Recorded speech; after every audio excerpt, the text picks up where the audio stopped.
Okay, good afternoon, everyone. Thanks for sticking this far with the conference. Today we're going to have a panel discussion on migration, mobility, and future cities. My name is Josie Le Blond. I'm a journalist based in Berlin. We've got a great panel here, and I'm sure we're going to have a very fascinating discussion. So to my far left here, we have Andrus Kõresaar. He's probably has the distinction of being the only architect in the world who has a pilot's license. You don't? No, not the only one. Not the only one, exactly. So he's an Estonian architect who has filled Tallinn with landmark buildings from old industrial sites, museums, and the synagogue itself. And his pilot's license dates from his time working on the Seaplane Harbour, which is an award-winning maritime museum here in Tallinn. Then we have, here on my left, Sten Tamkivi. He's former CEO of Skype, but now CEO of Teleport. Teleport is a company which helps people move from one place to another and advises them on the best place to live if they are relocating for a job. To my right here, we have Kilian Kleinschmidt. Kilian worked for 25 years for the United Nations and the UNHCR in various camps and operations worldwide. He was most recently stationed in Za'atari in Jordan, the world's second largest refugee camp, before leaving to start his own aid consultancy. And finally, last but not least, we have Marco Casagrande, who is a Finnish architect, environmental artist, writer, and professor of architecture. Casagrande has very interesting ideas on environmentalism and urban design and the way in which cities are an interaction between man and his environment. So we're looking forward to having some innovative discussion about how migration can interact with architecture.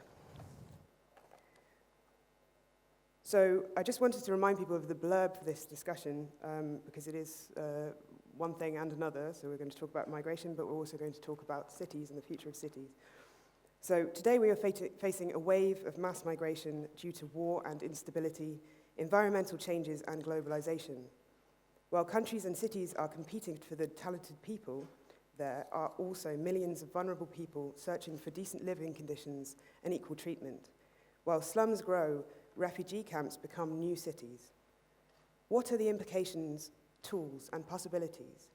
How can we plan and build sustainable cities that empower citizens?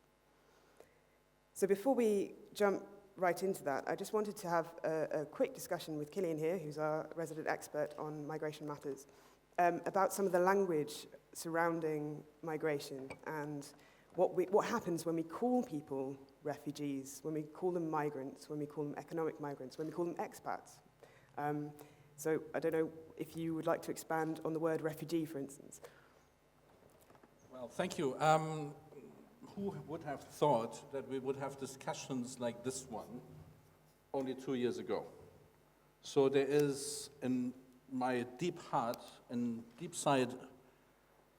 inside of me, there is some sort of satisfaction that the theme has finally reached our world, our rich world, our world of happiness, business, thriving economies, and so on. 2 years ago, nobody would have listened. Nobody would have come to such discussions, and today we're conducting it everywhere. So we have to thank the million people or so who made their way to Europe, because finally the theme is here. So now the question is of what does this really mean, refugee, migrant, economic migrant? And with all my love, and I worked really many years for the Refugee Agency, for UNHCR, and the Refugee Convention of 1951 is something we shouldn't touch and certainly not question. But in the same time, we do not help the people we care for in labeling and actually taking something away from them, which is dignity and humanity, and putting some stamp on them. Now you're this, now you're that, now you're something else. And let's be honest, when we hear refugee, we have an association of doom, gloom, refugee camps, everybody says, and the camps. Only 10% of the refugees, of the 20 million refugees, the other 40 million displaced people in the world live actually in camps. Most people live somewhere amongst mostly poor people, in slums, in other environments, are not living in camps. So there's an association, a negative association of something, and this is also the way of how the aid agencies are financed today, still by donations by countries, by states, by people.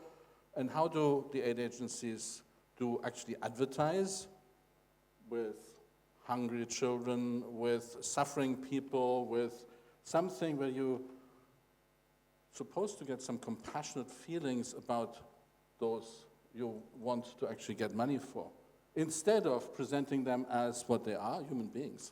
Human beings with capacities, human beings with actually only one wish, to be in charge of themselves, to regain what in that period of displacement they have lost, which is that humanity in a way, that dignity, also that individual which they have been before. And again, displacement and also the way of how we provide aid for the moment is actually taking that dignity away. So, for the purposes of this discussion, I think we agreed before to treat migrants as anyone, well, call migrants anyone who has left their country seeking out whatever economic opportunities or fleeing war, violence. But a migrant is someone who has left their country and resettled in another one. I personally am a migrant, left Britain and resettled in Germany. You're a migrant, you left Germany and resettled elsewhere. So that's just as in terms of definition for the purposes of this discussion, because otherwise we can get into muddy water, shall we say.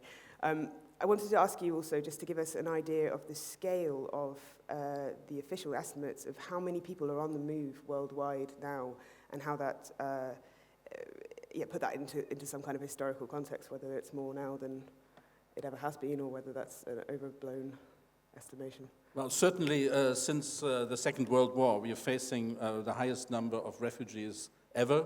At some point, UNHCR thought it would disappear because there were only 9 million or so refugees remaining. Now there are about 20 million plus, meaning people who are moving internationally across their borders. But let's not forget that beyond these 20 million international refugees, you have at least 40 million people displaced within their countries because of conflict and war. Now, I think what we have to understand increasingly is to this we have to add desperate migration. And I've been trying to make that point all the time, that extreme poverty, which forces people to move, is as well, in fact, a violation of human rights. The basic human rights are access to water, to even to work, to labor, to leisure, to many of the things which actually make a human being. And how many people do not have this access? So do they have a right to move or not? And I think, yes, they do. So looking at the world in a totally different way of saying, well, the world belongs to all of us. There are certain zones and certain areas which are inhabitable because of climate change, because of war, because of something else, and people should be moving. 233 million people have been registered as migrants in the world. That was sort of the last statistic. Again, you're right, there are people like you and me in there, there are people who we have absolutely no problem with, but the moment they have other reasons, we have a problem with, apparently. And that becomes wrong. So we have to, looking forward, looking 10, 20 years ahead, we have to really rethink completely the way of how we deal with people on the move and how we deal with the assistance, which is, in fact, a very, very, I think, is a way of looking down to people instead of empowering and helping people to stand on their own feet. So on that note, I just wanted to put to you a quote that you yourself have said. It seems a bit strange for me to put your words to you, but I'd like you to expand on this. So you've written before, I think we have almost reached a dead end where humanitarian agencies cannot cope with the crisis. We are doing humanitarian aid as we did 70 years ago after the Second World War. Nothing has changed. In the Middle East, we were building camps, storage facilities for people. But the refugees were building a city. these are the cities of tomorrow. Let's look at these places as cities. I just wonder if you could just expand on the idea of maybe your own experiences of refugees building their own cities. Well, if you look into, again, 10% of the refugees, of the displaced people live in camps. The rest are sort of spread, again, amongst communities. Poor plus poor is double poor. That's usually the rule, but we haven't been seeing them really so far, because they were there somewhere in Africa and Asia and in other parts of the world. Then when we have some money and capacities and governments feel like this, we are setting up camps. Camps in the sense of, storage facilities. Some governments see them as concentration, detention camps, something like that. If you look into the reality of what has happened to many of these places, they're still there. They have just transformed. Look at the Palestinian settlements, which, by the way, some city planner told me the other day, you can still see in the Palestinian settlements where the first tents were pitched, because the grid is done in a strange way. So look at the Afghan refugee camps in Pakistan, which have transformed into cities. Look into Tindouf, Western Sahara refugees, and so on and so forth. And in fact, if you're honest, cities, urban centers, are in fact big refugee centers as well. We are all migrants. We're all moving from something. We're all moving towards better opportunities, and that's why we go to the cities, and that's why 75% of the world population will be living in cities in only a few years from now. So we better think and rethink the way of how we deal with all of us on the move and how we make these urban centers more livable and more acceptable, and regardless of what was the reason why you moved into that place. That's very interesting. We'll have to open it up for sure. So we've got two architects here on the panel. I wonder if one of you could expand on some of your ideas about how people can be involved and empowered in creating their own spaces, possibly with a view to migration or your own experiences. Go ahead. Let's say, I can start. Hello. When we look to the cities, then the cities are developed in layers in time. When I look back, let's say, to the city of Tallinn and to the latest big change, which was caused by the Second World War, then it left a lot of empty spaces. These empty spaces were filled with temporary silicate or stone buildings, which are mostly demolished by today, and they are, let's say, replaced with natural materials and high-quality architectural buildings. When we look to the spaces which are used, Kilian doesn't like it, maybe to the space of the refugee camps, then I see that it has mostly not the structure of the city. It misses the, let's say, the structure which city needs, the streets. I was just a few months ago in Georgia, visited by Tbilisi the Abkhazian refugee camps, which are there from 2008. People have got their jobs in Georgian society, but the camps itself cannot be changed because they do not belong to these people who live there. It's really like a huge storehouse where you have 10,000, maybe 100,000 people in a field.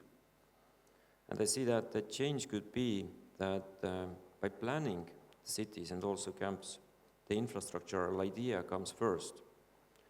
I see the migration and also today's refugee topic like a chess game, where somebody else has done the first move. When we look to the Palestine or to Syria or to Georgia, then the first move has been made. The second move is that the refugees or migrants are on move. They get their first shelter. And when I look to the situation, I see that the game has stopped. The players are gone away. No more moves are going to happen. And the figures on the playground are standing still. They don't have the rights to change something. I believe that in migration, a large question would be helpful first to start the first layer so that it gets the idea of infrastructure. And the second thing is that they could have ownership of the shelter what they have. That would be the position for them to do something instead which would be more valuable on the next stage. So is that something you would agree with, that ownership of your own surroundings as a community is very important to develop in your experience? Well, yeah, definitely I think so that human being is very creative individually and as a community or as a group to build their homes, their communities, their farms and their interaction with the surroundings. And this should be encouraged. That is our nature. We build our things and live in them. I could reflect a little bit on a case in Taiwan, in Taipei, called Treasure Hill. It's an unofficial settlement of more or less 400 households, very small in this scale, of course, of talking. But it somehow is important for me. I've been working with that for more than 10 years.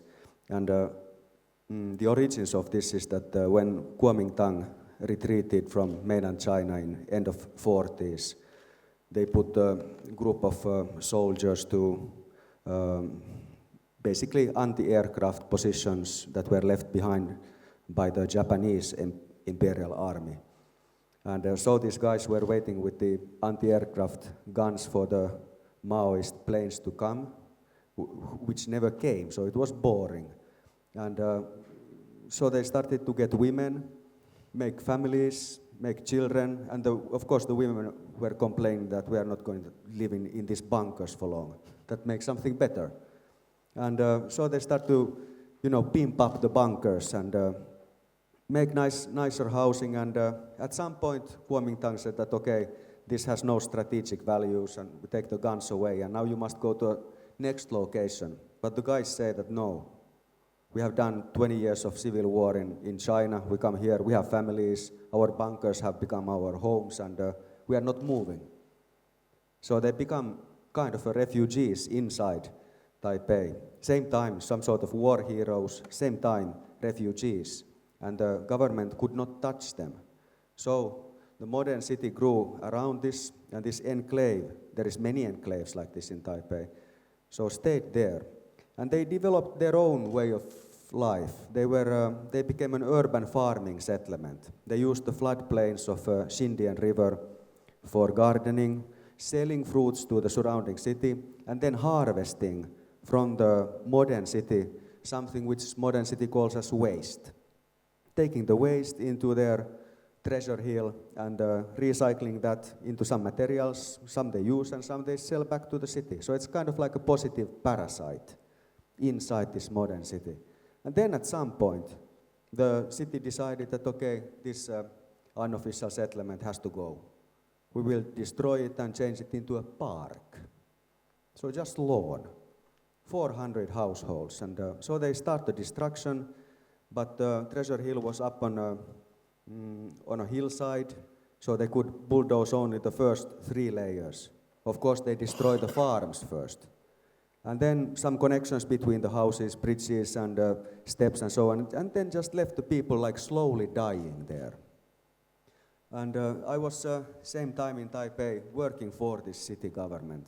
And then somebody took me to this Treasure Hill. I was supposed to do some like outlines for urban ecological restoration for Taipei city. And then I found out that actually this unofficial settlement offers a lot of those issues that I'm supposed to tell to Taipei city. They were composting all their organic waste. They were stealing water and electricity, but not too much. Just like, the pipes are leaking anyhow. So a little bit, and this water what they use, they root cleanse in a patches of jungle just by gravity coming down, and then they use it for their farms. Same thing with electricity, just steal a little, use a little, and so on. They had no problem with the flooding river. And so the surrounding city, the modern city, is actually an ecological disaster. It's a continuous ecological disaster. All our cities are like anti-acupuncture needles in the organic tissue of the world. But then when you look at these unofficial settlements, they have their own issues, but then again they have their own governance, and this is a matriarchal system.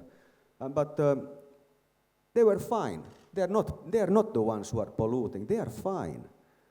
And the deeper I went to Treasure Hill, the more I found that there's again new layers of refugees. Like Taipei people take migrants from, for example, Indonesia to work in their factories. And so these guys escape. And then these unofficial settlements, they take them in and they disappear in them, in slums, for example. They pay rent and so on, but it's a very interesting thing. And I think this unofficial settlement also works as an acupuncture needle for the surrounding city, because it is cleaning it from industrial waste. It is recycling it. It's real point of urban acupuncture. I would like this to actually start happening with our cities, with these new waves of people coming in. Somehow, like a positive parasites for our industrial cities, which are a problem. That's very interesting, especially I think the role of government in either misunderstanding the amazing grassroots innovation that's going on when you've got organic cities being made by migrants or by people arriving in new areas, and maybe misunderstanding that and stifling it and trying actually to, and declaring something illegal and trying to wipe it clean. Do you think that is something that you, in your experience, you find that governments don't, or the powers that be, should we say, don't really understand what's going on when people are organically determining their own spaces? Definitely not. And again, coming from the refugee assistance world, the humanitarian agencies as well don't understand this and do not have actually the expertise and the skills to do that, and shouldn't be doing that, full stop. And here we're seeing, unfortunately, that because there's nobody else to take this on, we're creating situations which then become very unsustainable, very difficult to manage in the future. Yes, in a disaster, you assist people and you provide basically first aid, logistics, that's keeping people alive, 2,100 calories, shelter, and so on and so forth. But then it's about living spaces. It's about making sure that this is not becoming a burden, but in fact an opportunity for everyone. And that transition is very badly understood. It's badly understood by the entire aid system in itself, but also, of course, by the, let's say, the policymakers who only know, when we have these mass movements, know of the aid agencies as the responders.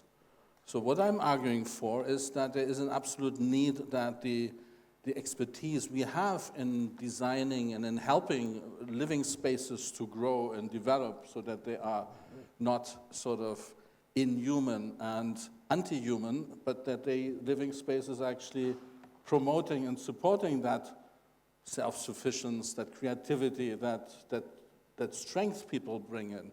And so because policymakers see immediately again that association, refugee equal poor infrastructure, not sustainable infrastructure, aid agencies, sometimes they're also afraid of these issues such as human rights and so on.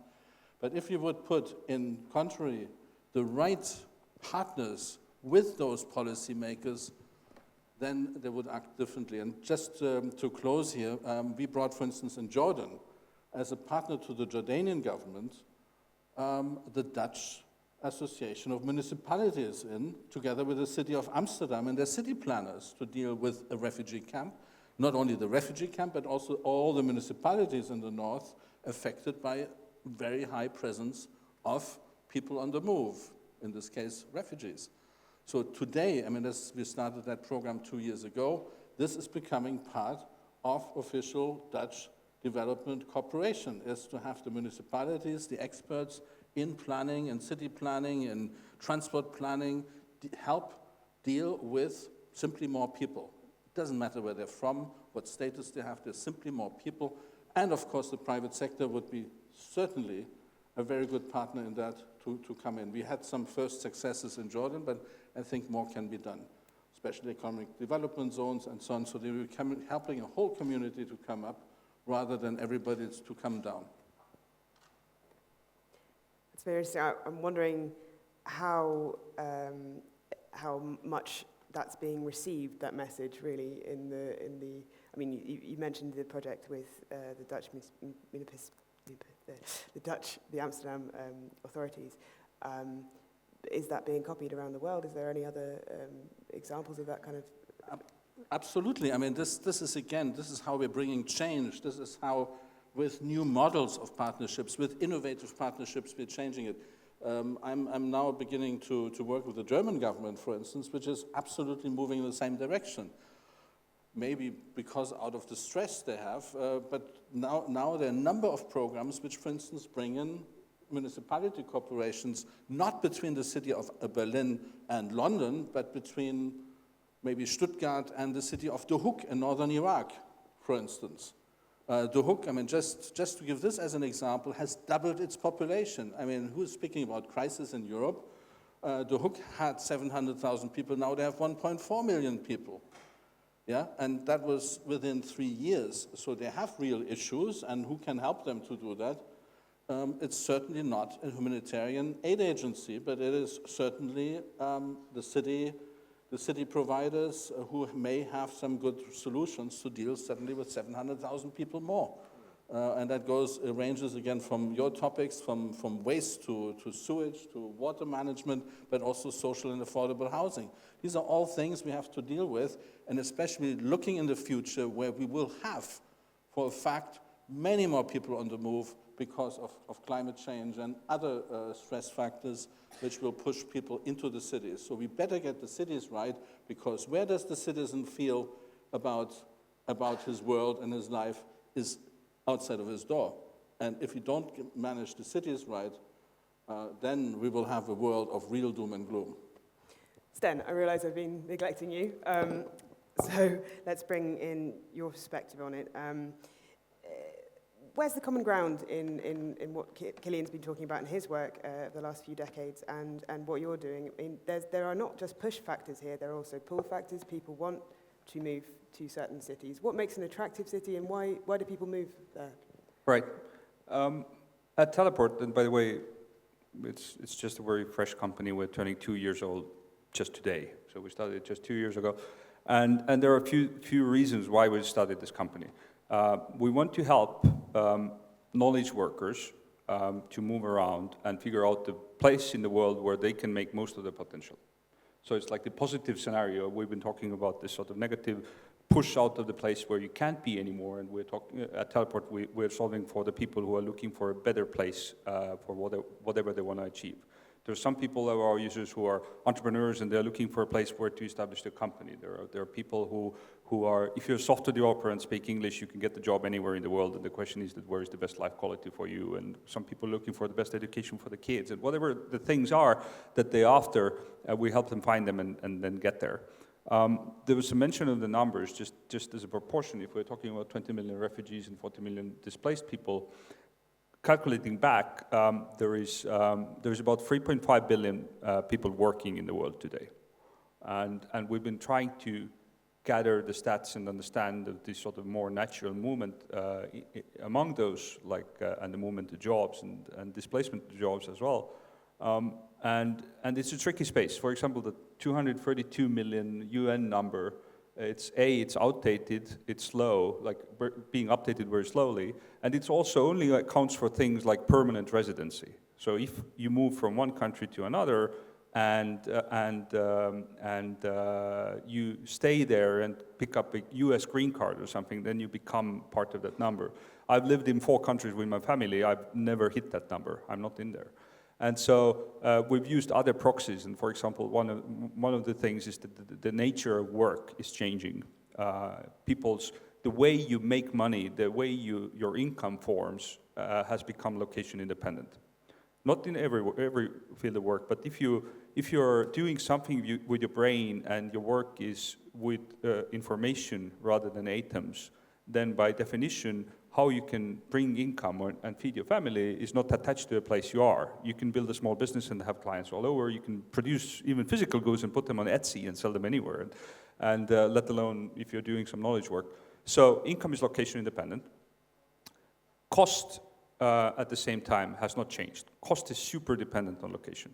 And that cost could be the housing and taxes and all these things that, in many cases, for a normal worksman or a layperson, that 70% of the cash that they see in their lifetime goes into just two things, and it is housing and taxes. So if you all of a sudden you know that your income can come from anywhere and your costs are attached to your location, the quickest way to increase your quality of life today is to change your X and Y coordinates on the planet. So it's like a purely economic arbitrage. And then on top of that, you can start layering things like, okay, what kind of people do you want to hang out with? What are your values? What kind of things you care about in life besides work? Kids' education, how do you want them to grow up? What kind of environment are you looking for pollution-wise or lack of pollution-wise, so forth.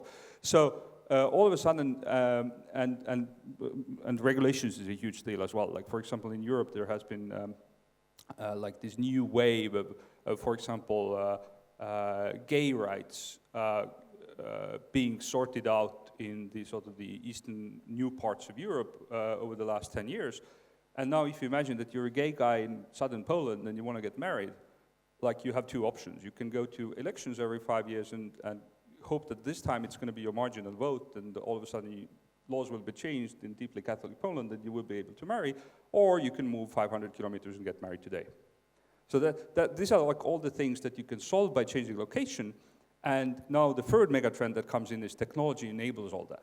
Like you can take a 25-year-old software developer or designer or marketing person and get them out of an airplane in any airport in the world, and she will open up the computer and continue doing the work they were doing, having the same income as they were doing. They will have a car waiting at the airport, and they will have a place to sleep in the evening, and they might not even know what's the name of the city. So there's like this enablement or reduction of friction that's happening that will, there's the pressure that it makes sense to pick a better location, and then there's the enablement that you can actually do that if you want. And so we've looked at how many people in the world have that available, and like with all respect, and I don't want to belittle or somehow sort of be ignorant of the pain and suffering of the refugees, but if you work from the other side, the sort of opportunity side, out of the 3.5 billion people, we estimate that there are about 700 million today doing work that is susceptible for mobility, like knowledge work or working with information. And then if you look at proxies like, I don't know, how many people are telecommuting or doing some remote work, and how many people are skilled to succeed outside, how many people carry a passport that allows them to travel and so forth, we've come down to about 350 million people.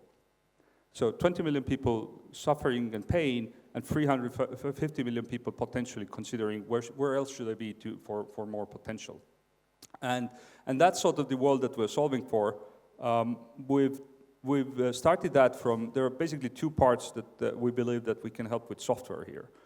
One of them is the discovery bit. Given who you are, what you want to do, where should you be, that question. And the other one is the move execution. Okay, now I know that I need to be in that place. How do I actually get there? What's expecting there? How do I sort out the paperwork, and when should I go, and all these things. One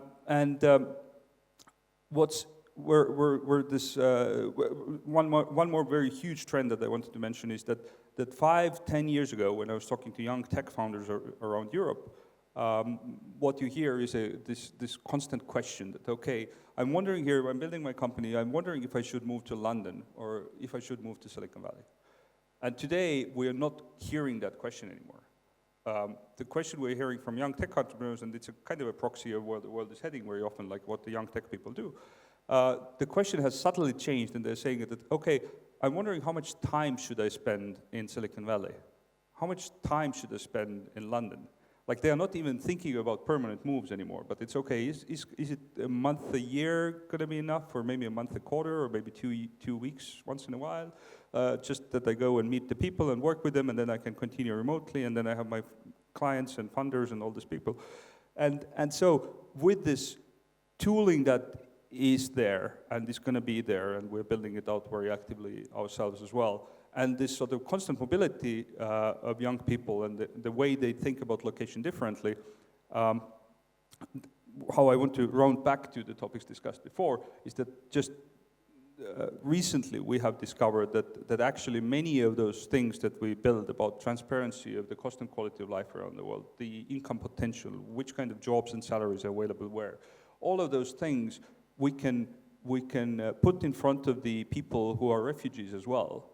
And I think that could help de-demonizing some of that word. Like I'm extremely disturbed also in the public discourse in Estonia how basically being a refugee equals being a terrorist. And that's utter bullshit. And I think in order to unpack that entire issue, like somebody earlier today referred to it as branding, in order to unpack that, I think the easiest and most reasonable approach to take is to start looking at humans again. Like you can't look at an amorphous mass of 20 million people or 1 million people hitting Europe or whatnot. You have to look at, as somebody actually said, that in Estonia we have a luxury that if you get 7 refugees, it's pretty easy to consider them 7 people. Like it's not an amorphous mass, but you can know them by name and by face and understand who they are and what they want and what their needs are, and we can help with technology to match them to a place where they can succeed again. On that point, I wonder if it's a good time to just ask if there's anyone who wants to comment on any of that, because obviously we're talking about the discourse here in Estonia. Is there anyone who's got a question or a comment from the audience at all? No? Okay, we'll move on then. In that case, it's quite difficult, isn't it, to talk about the very luxurious choices made by some of the people that you're working with, your clients, the young, highly mobile knowledge workers who decide, say that they want to, and they will have a better quality of life elsewhere, either within Europe, which is obviously a big luxury still, just about that we have, freedom of movement within Europe, and long may it last. But it's such a contrast, isn't it, with many of the other people that we're talking about when they're moving around. I mean, I think we have to be quite careful about differentiating. But I mean, do you see it as easy as you're putting it out? Is it really that easy for young, highly mobile, talented people to up and leave and go to Silicon Valley if they want to? Well, Silicon Valley not anymore because it's prohibitively expensive. Like if you're a 22-year-old female from Europe who wants to build a fashion startup, then maybe you shouldn't go to a place where you will pay $4,000 for a room a month. And you're right, there is a cost element and the luxury element, but I don't think the luxury element is as far. I think what we're hearing much more is there are triggers that are non-monetary. We see, as one example, we have we just crossed 60,000 user accounts on Teleport, and we have a very high ratio of them actually populate the profiles, and we know who they are, where they want to go, how much money do they make, and we can help them with the searches. And we had a massive spike during the week after the Paris terror attacks.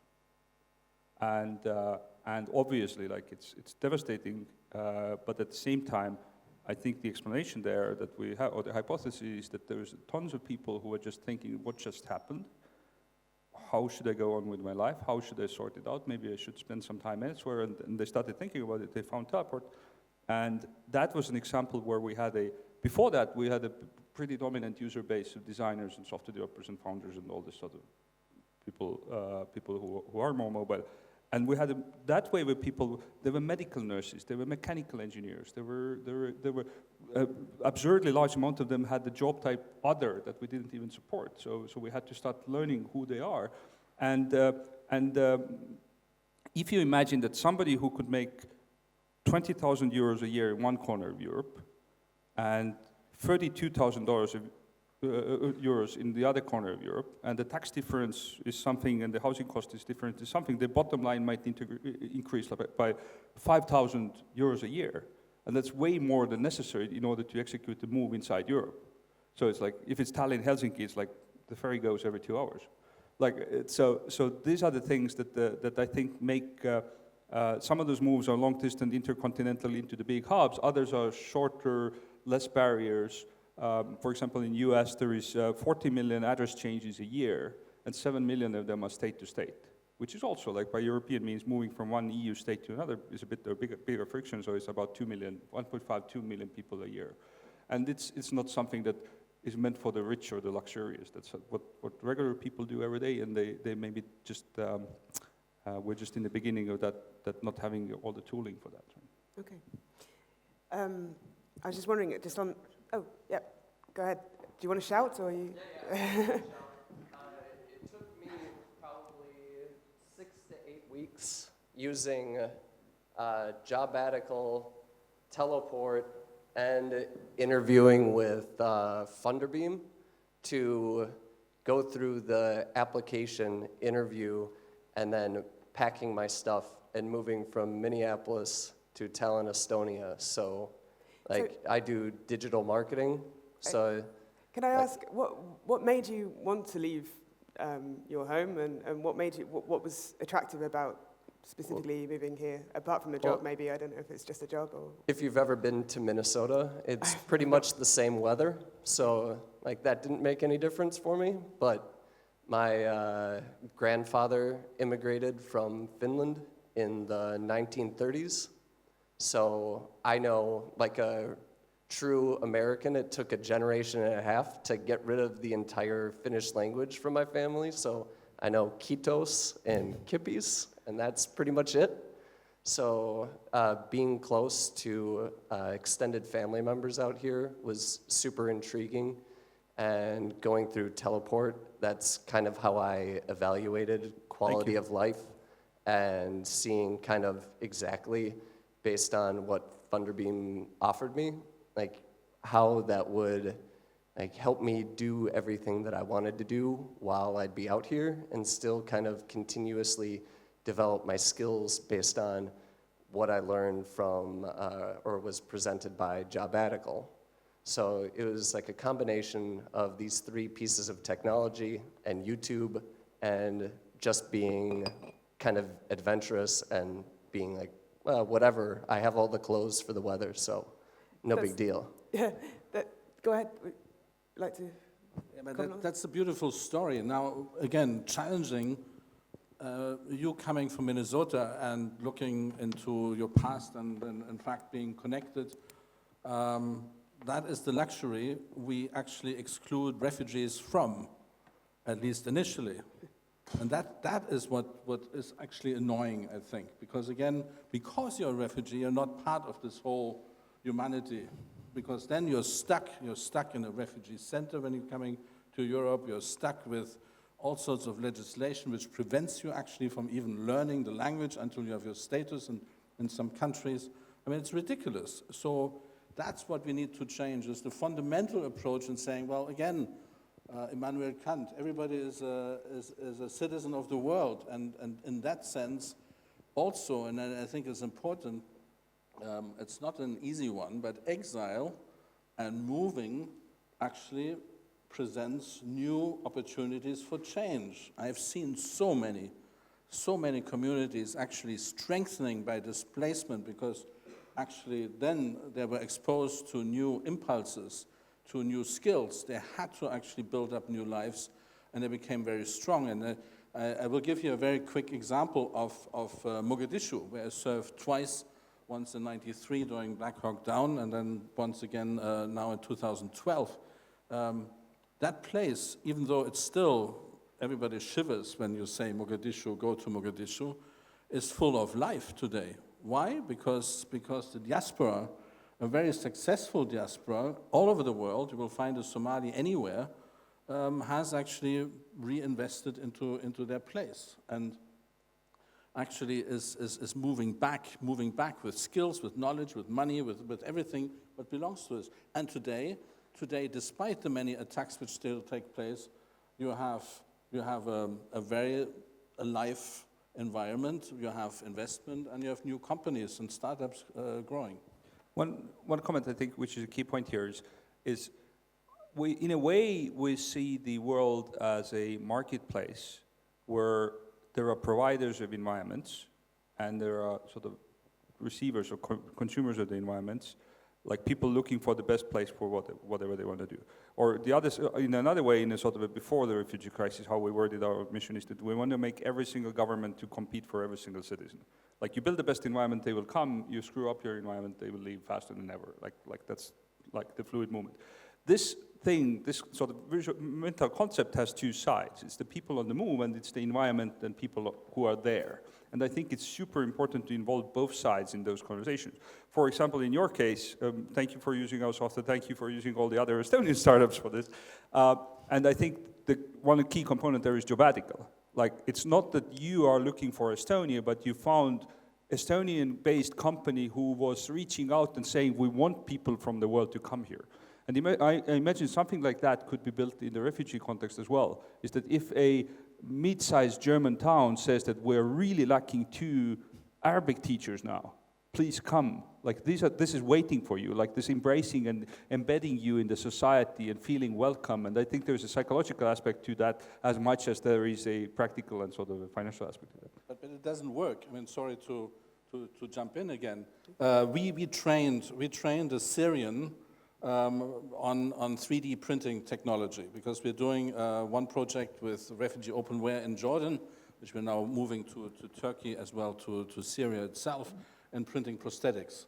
And it's open source based and so on. I mean, there's a longer story to that. So we trained within a few weeks somebody to actually begin to do prosthetics. He was then invited to actually into Germany to further his skills. Of course, he couldn't get a visa and he couldn't get any permission, because now he was a refugee. He was not a technician anymore, he was a refugee. He had that stupid stamp on his head, and now you're a refugee. So of course he took a boat and he went up to Germany. Now he sits in a refugee center somewhere in Berlin, has just been able after 6 months to file his asylum claim, which now actually enables him to officially learn the language, which of course he started learning on his own already, because he is connected, he knows how it functions. He is teaching currently other young kids Arduino in the refugee center, because he is bored. But that is a typical example of how we're excluding professionals, and to be professionals actually from that right to move anywhere, where people of course are desperate for more people. I mean, we know the European problem, and then again we have an issue within Europe, because even our mobility is still very limited. That's why we have unemployment in many areas, and again linking that to new opportunities of learning would be one of the ways forward. But again, that's not just a European problem, it's a global issue of how do we deal with that increasing mobility. These are issues we should be looking into. How do we create the living spaces? How do we create opportunities in skill acquisition? How do we create, in fact, that easy, very easy check-in procedure, as it is easy for me as a rich migrant to move on, but why not also for the other ones? So let's talk about those. Sorry, you have a question? Sort of a question about, I live in Istanbul, and obviously Turkey has 2.5 million Syrian refugees at the moment, about which most of those refugees are stuck in camps or stuck in the city begging or doing extremely low-class jobs. They don't speak Turkish. There are very few, very inadequate programs for them to learn Turkish. Obviously, the pressure for them to move to Europe is because they're not having a great time in Turkey. They are not persecuted as such in Turkey, but they don't have jobs, they don't have enough to eat, they don't have prospects, and so on and so on. So that's the source of the pressure which makes people get onto dangerous boats across the Mediterranean to Greece, and so on and so on. And then recently there was a very, I think, dirty deal done between the EU and the Turkish government, which I think is a kind of hush money, where the Turkey gets to, I think it's 2 billion euros or something like that, 3 billion euros, more than that in the end. in return for keeping the refugees. 6 billion. 6 billion euros, sorry. So the question then is that, the deal I think is really shady and unpleasant, but anyway, it's a reality, and is that money supposed to be really used to help the refugees integrate into Turkish society, to learn Turkish, to have the rights to work, to get jobs, to have work permits, residence permits, to become official, not to cease to be refugees, in fact, and to become migrants? Is that integrated into that money, or is the money simply given to the Turkish government and then the Turkish government does what it likes? Kilian? Well, it's a bit more complicated, or let's say more positive than that. I mean, it's just it's the money which is going into humanitarian aid to a certain extent. Let's not forget, only at this point, only 10%, I mean, talking about the Middle East, only 10% or so of the humanitarian appeal. Every year the humanitarian agencies are appealing for money from the international so-called community to help them carry out their operations. Only 10% have been funded I think a week ago, last time I looked at the figures. Of course, it's a joke. Close to 90% of the refugees in the Middle East are living below the poverty line because, again, they are not allowed to work. So a few work illegally, begging and other things. They send the kids to work because when they're caught, they have less fines and eventually are not deported. At the same time, of course, girls are being married with 12, 13 years again, and boys, of course, are tempted to join the many militias and go and fight. So that's a result of what? Of simply the rejection by governments, and this is not only Turkey, this is in Jordan, and in Lebanon, everywhere, in fact, in the world, with a few exceptions, refugees are not allowed to work officially. They're being kept as sort of in an artificial state of, there are the humanitarian agencies that will take care of them, and if the humanitarian agencies are broke, well, then tant pis, we don't know what's going on. So that's one of the realities. So how do we change that? How do we move forward and away from this? Is again bringing in another logic of helping actually governments, people, communities to see the additional people as an opportunity also for investment. There's finally, and this is I think it's finally going in the right direction, we're seeing, for instance, in Jordan, as an example, an initiative to set up special economic development zones where companies, including refugee companies, if you want, Syrian companies, Jordanian companies, but also international companies would be able to invest, and they would get advantages in the production moving through the world. With the condition that, of course, they begin to employ refugees as well, who have not been in there. So these are clever approaches which we need to work on to bring people to work, to make them independent, build up the capacity, and makes it the famous win-win for everybody. Again, we should also remember, and I'm sure you have better figures than I do, is the entire humanitarian aid globally is worth $20 billion. That's what the international community, plus all our donations, give to the humanitarian agencies to deal with all the refugees, the displaced people, with the earthquake victims, and so on. Ridiculous $20 billion. And then you have about $250 billion or so for the famous Development Corporation. This is together half of what remittances of successful migrants are sending back home. This is at least the figure I have. I'm sure you have better ones. But for sure, a successful migrant is the best investment into the area back home. The whole discussion, if I may also here to talk about brain drain, a successful migrant will actually invest in his family, will invest in his community, will invest in skills because he has understood what it means to have that knowledge which actually make people be able to perform anywhere, whatever home means or whatever the place of residence means. So, I mean, I guess, does that answer your question about Turkey? No. Specifically about Turkey? It didn't answer it. I mean, that was a fair answer, but it didn't answer the question, which was quite specific. If you want to speak about the Turkey deal, we can speak here for the next 2 hours. But the Turkey deal is particularly relevant because the Turkey deal is supposed to close the pipe, isn't it? The deal is to basically say, okay, 1 million or whatever it is, Syrian refugees have entered Western Europe, because they don't enter Eastern Europe, because Eastern Europe doesn't want them at all. So they enter Western Europe, and that's enough. We can integrate those. It's a pain and blah, blah, blah. But we definitely don't want those 2 million in Turkey and those, whatever it is, 1 million in Lebanon and 600,000 in Jordan. We don't want those anywhere near Europe. So we have to buy off those countries one way or another. That's what it comes down to. Well, I mean, we all agree. I hope that we cannot continue to see people die because the traffickers are moving them from A to B.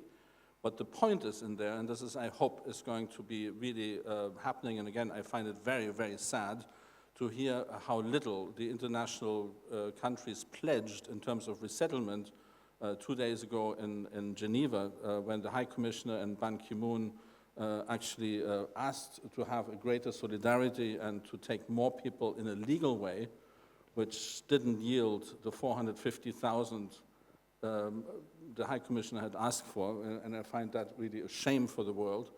And so in part of the Turkey deal is a legal transfer, and this is not as easy as one in and one out. I mean, it's more complicated. There are, of course, preparations made to move people from Turkey and distribute them, and hopefully more than the 72,000 which we have been reading in the media about. At least I know that there are preparations for more. Go ahead. Yeah.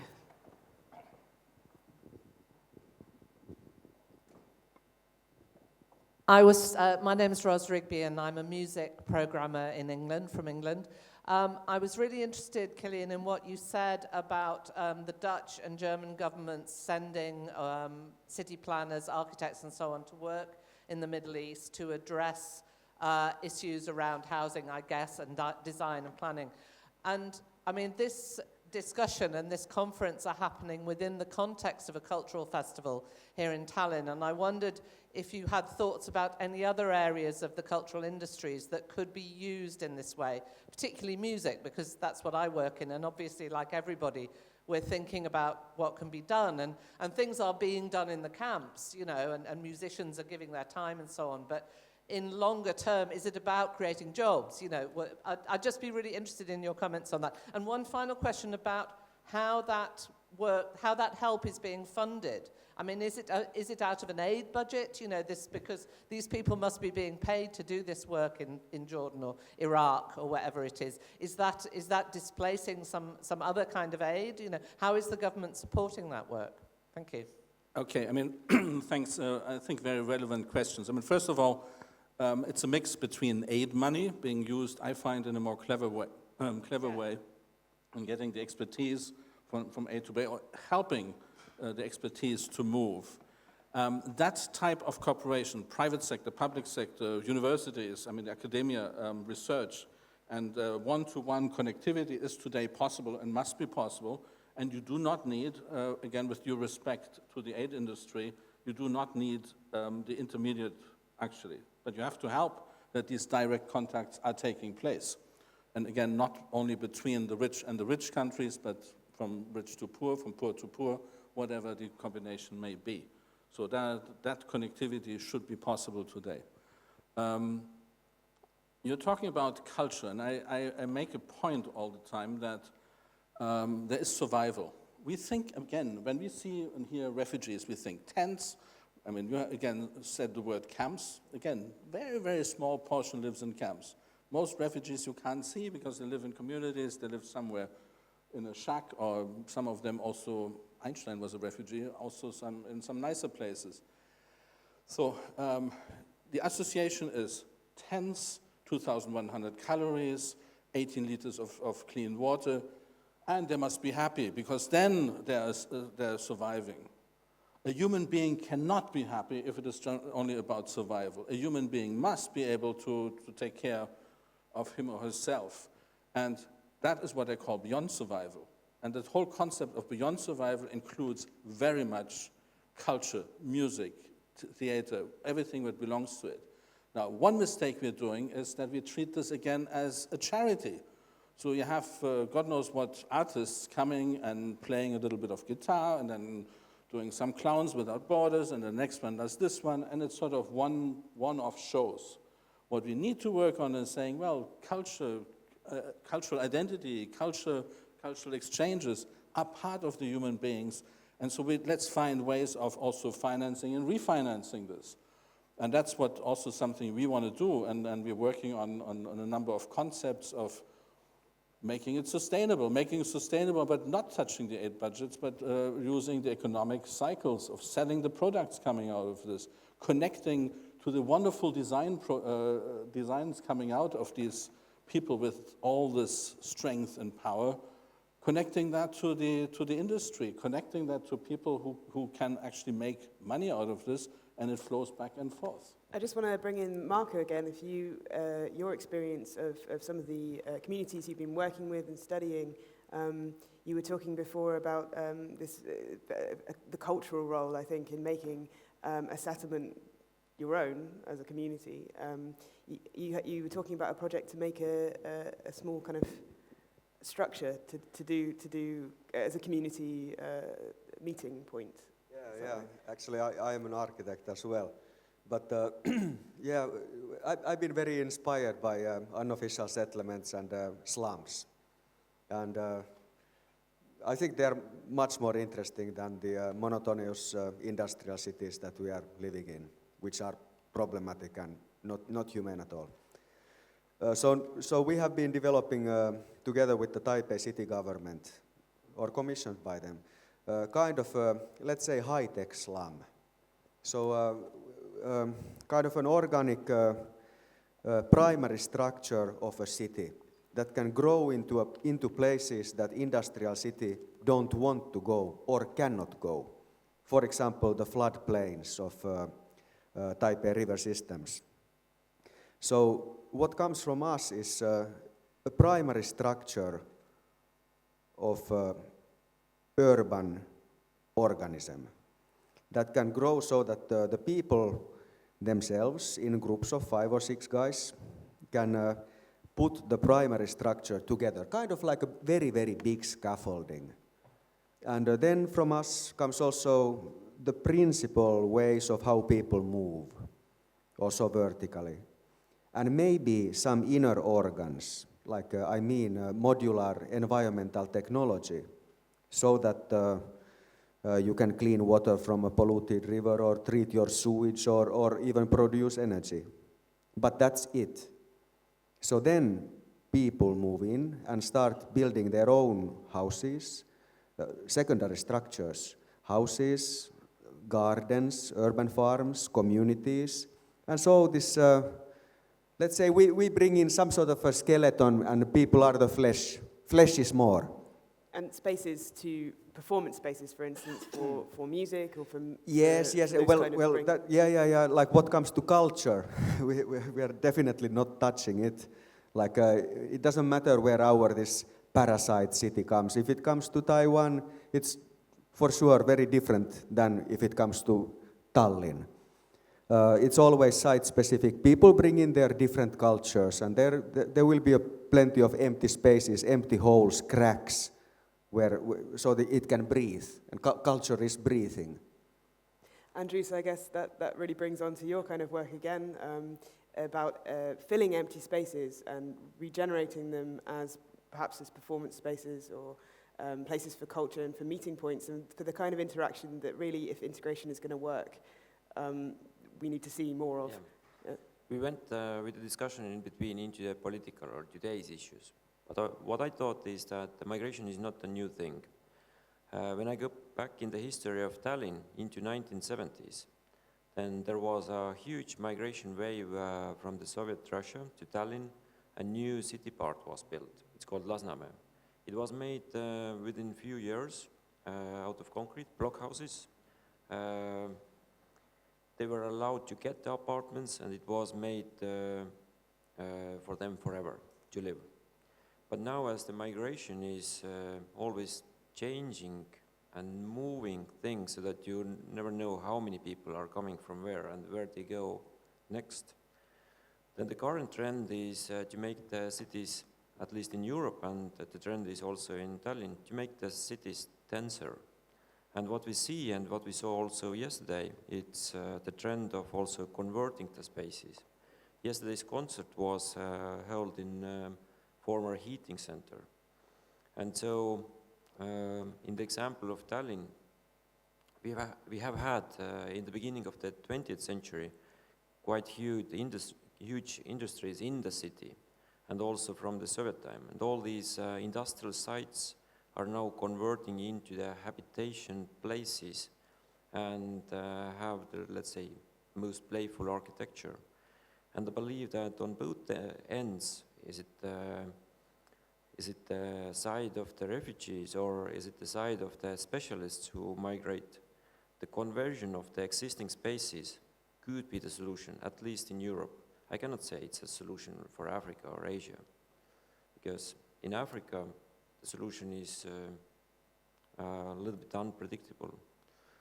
I was once in Lagos on the footsteps of urbanist and visionary Rem Koolhaas to see how a city develops from itself. How can a chaotic system be sustainable? But it works only in Africa. The same cure and medicine and, let's say, system doesn't work in Europe because we have different values, let's say, for environment or, let's say, waste and also common transport. When you want to move in Lagos, then you just wave and the bus stops. The guy who is hanging out from the bus shows like this, it means it's line number 2. You expect that you go to the Lekke market, but when some more people come into the bus, they decide that most of them want to go to Obi market on the other end of the town, and the line of the bus changes from 2 to 22 maybe. And let's say the African way doesn't work in Europe. But let's say my summary is that I see conversion is the trend for future cities. That's really interesting. I think I'm just dying to talk about Tempelhof in Berlin. I live in Berlin, and I've been to Tempelhof not long after it was initially converted into an emergency shelter for refugees. But let's say the example of Berlin is special in Europe because Berlin has most of the living space per person. It's over 50 square meters. It's true. It's not exactly very crowded, I have to say. But it was an emergency solution in I think it was in the autumn. They had run out of sports halls and school halls to put people up in, and all of the emergency shelter was taken. They were discussing it for several months, whether or not this old, I mean, if no one knows what Tempelhof is, there's a huge airport that it has been abandoned since 2006, no longer an airport. And the Berliners took it over as a park space. And part of there's a big Nazi building, a Nazi-era building. It's gargantuan. It's one of the biggest airport buildings in the world. And there are several hangars. And before that, they've been used for events, concert, music venues, as a kind of, like a regeneration kind of project, I'd say. There are 4 hangars, I think, now that are being used as a mass shelter for refugees, and it was very much it's seen as a bad solution. No one really wanted it to happen. It's had to happen, and what they've done is put people in containers of about 11 people, sometimes with strangers, very much in this idea of a kind of straight lines box type thing, and people are living there, and they've been there for several months, and probably will be there for several months more. I'm just wondering about this kind of emergency. It's like it brings it all together, really, because it's kind of the regeneration, the building. I mean, when I spoke to the people there when they were setting up, they said, we're building a city. And if I may, I mean, first of all, this is what we learned and have been learning in Zaatari in Jordan. Again, we build storage facilities, and people are looking for a city, for a living space, something where they can actually find their individualism again. And this is what they did in Zaatari, where they moved the tents, and when they had containers, they dismantled the containers and built houses. Today there are 14,000 individual houses with different colors, different curtains, different decoration, different sizes, and this is what it makes actually lovely, messy, and great. To Berlin and Tempelhof, I mean, the interesting thing is we just basically took on as a group of hackers on request of the Berlin Senate to reorganize and rethink Berlin Tempelhof. Okay. And this is exactly, again, what I mean when I say you need to bring in the right capacities, the right skills, the right knowledge to do something. What happened in Berlin Tempelhof is a typical sort of the reaction of a city government. Here we have space. There we task somebody to feed the people, we task somebody to house the people, we put in some policemen as the chief of the camp, finished. This is how a government reacts. Now they understood that if this place is going to be built up to 5,000 or 7,000 people, it can't be just a storage facility. Even if they don't stay very long, it has to be something where it also gets back to be a space of creativity, a space of meeting people, the first space where newcomers to Berlin actually land and learn what this is all about, and actually, I mean, it becomes a space where things are happening. And this is what we're doing now in a consortium of different different peoples, the hackers, when it comes to eventually set up a fab lab. There is a whole space now which was being thought of developing a palm house, actually. There is to correspond to the sports and activity levels the Berliners wanted for that old Tempelhof airport, where, by the way, I flew from when I was a child. A real Berliner. A real Berliner at the time, yeah. And so suddenly you're bringing in totally different new thinking, and it begins to make sense. And that place, hopefully, if the plans are accepted, will become actually a great location, where it becomes fun for the people to come in, fun for others to meet them, fun to work together and develop. That's how it should be. And it's not, again, with due respect, it's not UNHCR, it's not one of the big aid agencies. It's a little consortium of many, in fact, little startups, new people, and who are inventing new approaches. How fascinating, and what a message of hope, really, to start to wrap it up. I think that's exactly the kind of project that we need to look at when we're looking at creativity for change, when we're looking at ways of dealing with emergencies and crises, if you want to call them that, in our city spaces, when it comes to migration or when it comes to the changing cities and the future of what's going to happen, how cities are going to develop, and how the citizens of cities are going to help change that. I wonder if we could just wrap up, unless there's any more comments and questions from the audience, I wonder if we could just wrap up by everyone just kind of giving some final thoughts on our discussion, maybe how things are going to develop, what kind of predictions you have for the future of cities, or how migrants are going to shape them. If anyone would like to, a couple of sentences, predictions for the future. No? Anyone else? Well, I think the mobility trend is here for good reasons and bad reasons. I think nation states, the importance of nation states will be going down. In our lifetime, we'll probably see 100, 150, 200 more entities that manage people. Like today, when somebody's moving to the US, they don't say that I'm moving to the United States. They either move to New York or San Francisco. When somebody's moving to China, they don't say I'm moving to People's Republic of China. They move to Shanghai or Hong Kong. Or like the units of management are getting much more these urban areas and cities in a broader sense, I think. And the same, I think, is true for sort of positive and pull and push migration, basically. I don't know what it does to the world map and actually state borders and all that. That's kind of secondary, but how people see the world and how people pick the environment, I think it becomes more compact in some sense. And then people will be moving between those islands much more frequently and not permanently, but spending their time. There are, I think last year there were billion, I really like the statistics, I think it's billion bums in a plane seat. So that's just to show you the volume of people switching locations during the year. So the idea of almost city-states, kind of. Yeah, I mean, I think the statehood is like secondary, but people viewing their human environment, community they want to spend time with, and how much time and where, and I think this is compacting up a bit. So, yeah. So we need to get used to it.